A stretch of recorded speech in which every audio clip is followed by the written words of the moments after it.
Special cases of capital gains, insurance compensation.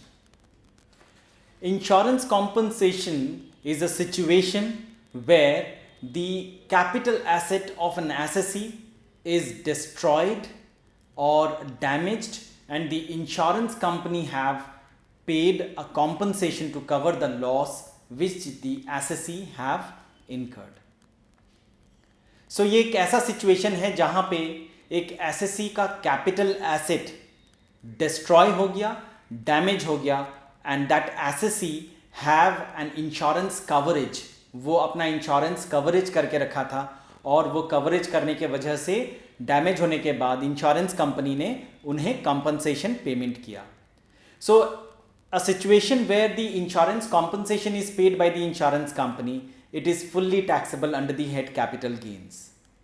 ठीक है, but the damage or destruction of the capital asset has to happen as per the following situation. So there are some situations which are mentioned in the act as the capital asset has to be destroyed by way of flood, typhoon, hurricane, cyclone, earthquake or other convulsion of nature, riot or civil disturbances, accidental fire or explosion, or action by an enemy or action taken in combating an enemy. If an insurance compensation is received in respect of a capital asset which is damaged or damaged because of some other reason mentioned above, then nothing is taxable in the hands of assessee.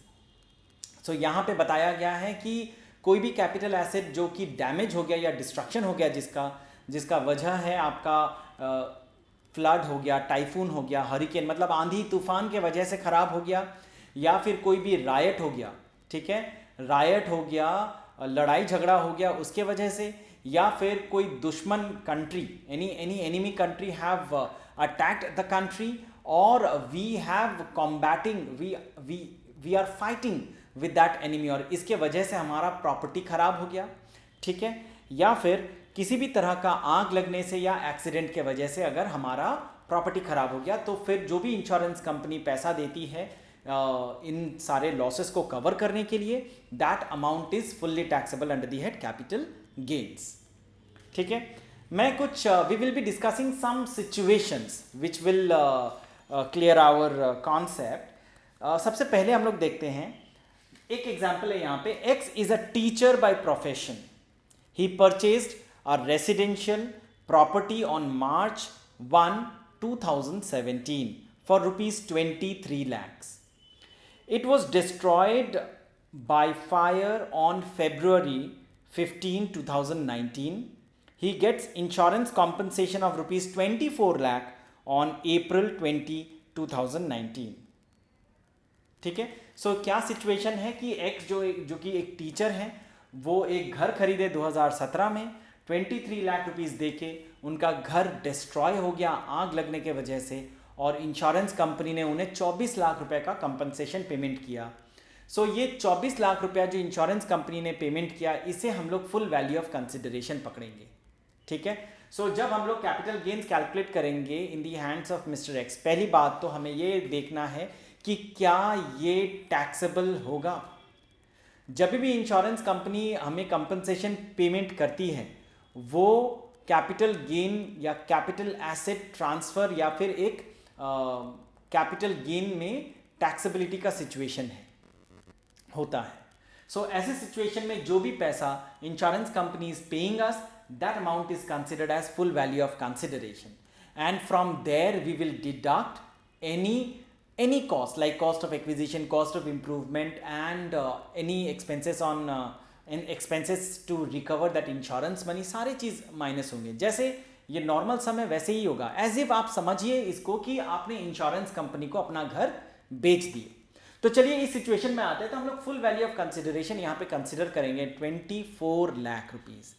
इससे हम लोग less करेंगे cost of acquisition. Since ये asset जो है इसको हाल में ही acquire किया गया था 2017 में, which is and the asset got damaged in February 2019. So period of holding from the date of purchase till the date of damage और destruction is less than 36 months. So it is considered as short term capital asset. सो इसको बेचने से obviously हमारा short term capital gains होगा. सो 24 लाख से हम लोग cost of acquisition 23 lakh minus करेंगे, डिडक्ट करेंगे, और हमें 1 लाख रुपीज़ का जो अमाउंट मिला that is called short term capital gains. Next situation देखते हैं. X is a trader. His stock in trade is destroyed by fire and he gets insurance compensation of 25 lakhs. ठीक है. देखिए, सबसे पहली बात है, आपको हमेशा याद रखना पड़ेगा what kind of assets are we talking about. ठीक है. जब भी आप क्वेश्चन पढ़े ऑलवेज रीड इट ट्वाइस, 2 बार पढ़िए. तो वापस मैं एक बार आपके लिए पढ़ूंगा. X is a trader, his stock in trade is destroyed by fire and the insurance company have paid a compensation of rupees 25 lakh rupees. First of all, stock in trade is not a capital asset. ठीक है. Stock in trade is not a capital asset. The very first class we have discussed these things ki which kind of assets are considered under capital assets and which are not. So stock in trade was considered as not a capital asset, it's a business asset. ठीक है. ये current asset है. So since stock in trade जो है वो हमारा capital asset है ही नहीं, so उसका कंपनसेशन अगर हमें मिलता है डैमेज के वजह से, सो वो कैपिटल गेन्स भी नहीं होगा. सो क्योंकि ये बिजनेस एसेट है, इंश्योरेंस कंपनसेशन मिला तो उसे हम लोग बिजनेस रिसीट्स कहेंगे और वो बिजनेस एंड प्रोफेशन के हेड में जाके टैक्सेबल होगा, ना कि कैपिटल गेन्स में टैक्सेबल होगा. ठीक है. So stock in trade is not a capital asset, consequently 25 lakh will be taken as business receipt and the profit will be taxable in the heads business and profession. Third situation देखते हैं. A road accident takes place in which a few capital assets, that is vehicles and machinery or furniture being carried are destroyed. A ship being overweight sinks and the assets are lost. देखिए, ये जो situation है कि यहाँ पे क्या बताया गया है कि जहाज हमारे कुछ गाड़ियों को लेके जा रहा था, ठीक है, which were being transported from point A to point B. And because the ship was carrying overweight, the ship sinked, और हमारे सारी गाड़ियाँ जो उसमें ट्रांसपोर्ट हो रही थी वो भी पानी में डूब गई और हमें पूरा लॉस हो गया. इंश्योरेंस कंपनी ने हमें वो कंपनसेशन भी पेमेंट किया, लेकिन याद रखना है इस तरह का सिचुएशन हम लोग ऊपर में पढ़े ही नहीं. ठीक है. So situation like this, carrying overweight and the ship got sinked and the assets which were carried by the ship are all destroyed. These kind of situations are not mentioned in the act. So any compensation, whatever amount is received from the insurance company is not taxable in this case. ठीक है. वैसे भी insurance premium जब भी हम लोग payment करते हैं उसका बहुत मोटा किताब होता है, बहुत मोटा रूल बुक होता है कि what are the situation under which insurance compensation will be paid and what are the situation where the insurance company compensation will not be paid. Which will be paid, वो तो पतली सी, there are only few points कि under these conditions the insurance compensation will be paid. Insurance compensation will not be paid, ऐसा situation बहुत लंबा list होता है. And we usually at the time of signing those papers हम लोग उसको ignore करके साइन कर देते हैं. And at the time of receiving the compensation from the insurance company, हमें इंश्योरेंस कंपनी पॉइंट आउट कर देती है कि पैरा नंबर 36 में .6 ए का क्लॉज नंबर 1 देखिए, उसमें लिखा हुआ है कि this kind of situation is not covered under the insurance coverage that you are included. ठीक है. So remember, it is just a note कि always sign insurance paper after reading it very minutely, whatever. So ये जो situation है यहाँ पे insurance compensation जो भी मिलेगा वो टैक्सेबल नहीं होगा. चलिए और एक सिचुएशन देखते हैं. ठीक है. Situation number 4 in this case. So X limited owns 2 plants A and B. Depreciation rate is 15%. Depreciated value on 1/4/2019 of the block is rupees 60,000. Plant A is destroyed by fire on August 1, 2019 and the insurance claim of rupees 65,000 is received on September 1, 2019. देखिए situation क्या है, I have two assets in my block of asset, ठीक है, दो machinery है मेरे इस block में, machine A and machine B.